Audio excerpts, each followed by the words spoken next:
Les objets connectés peuvent échanger des informations et des données à travers des dispositifs présents dans le monde réel, vers le réseau Internet.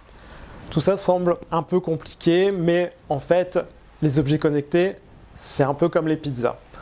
Une base commune, la pâte à pizza, et des ingrédients qui, bien associés, vont réveiller des saveurs insoupçonnées. Oui, mais pour faire une pizza, il ne suffit pas de mélanger tous les ingrédients, de les mettre sur une pâte et ensuite de mettre au four pour que ça cuise. Il y a des règles à respecter. Tout à fait, et c'est également le cas pour les objets connectés. Ce qui va donner un goût particulier à la pizza, ce sont les ingrédients que l'on va poser sur la pâte. Quelle quantité de fromage et quel type de fromage? Pour les objets connectés, on parle de capteurs et d'actuateurs. Les capteurs récoltent des données à un intervalle prédéfini. Il existe une grande variété de capteurs. Parmi les plus courants, les capteurs de température, d'humidité, de pression atmosphérique, de luminosité permettent de connaître les conditions atmosphériques environnantes. Des capteurs comme l'accéléromètre, le gyroscope ou le GPS permettent d'étudier la position de l'objet. Des capteurs infrarouges ou des capteurs comme des caméras permettent de mieux connaître l'environnement de l'objet.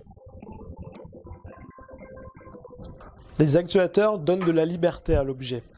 Ils lui permettent de se déplacer, de pivoter sur lui-même. Ce sont également des indicateurs lumineux pour émettre une lumière ou sonore qui permettent à l'objet en fait, de lancer une alerte. Tous les objets ne contiennent pas d'actuateurs. Les objets les plus simples sont composés uniquement de capteurs.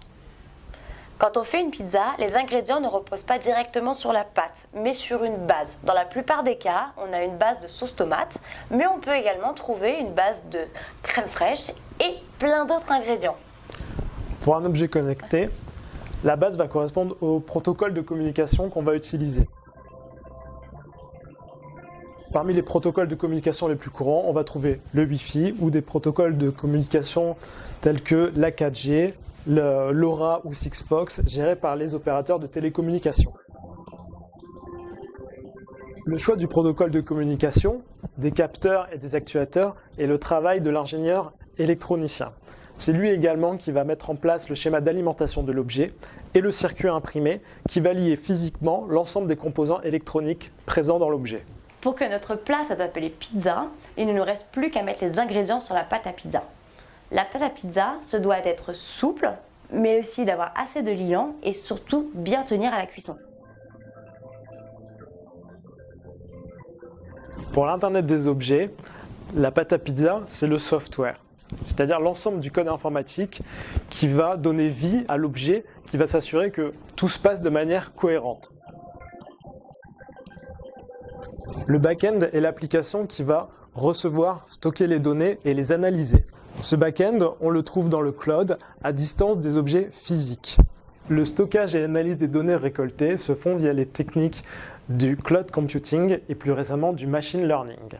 Les interfaces homme-machine permettent de consulter les données et d'interagir avec l'objet. Elles prennent la forme d'interfaces web, d'applications mobiles ou de logiciels dédiés. Mais du coup, n'importe quel développeur peut faire un IoT? Pour écrire ce code, on utilise des développeurs spécialisés en IoT. Les principaux langages de programmation utilisés sont C++ pour le software embarqué. On peut utiliser Python ou JavaScript pour la phase de prototype. Pour le back-end, PHP, Ruby, Java, JavaScript, Python. Et pour les interfaces homme-machine, Java, JavaScript. Il est important de se poser les 3 bonnes questions. Quel est le problème que je veux résoudre? Qui est confronté à ce problème? Et quelle solution je peux apporter?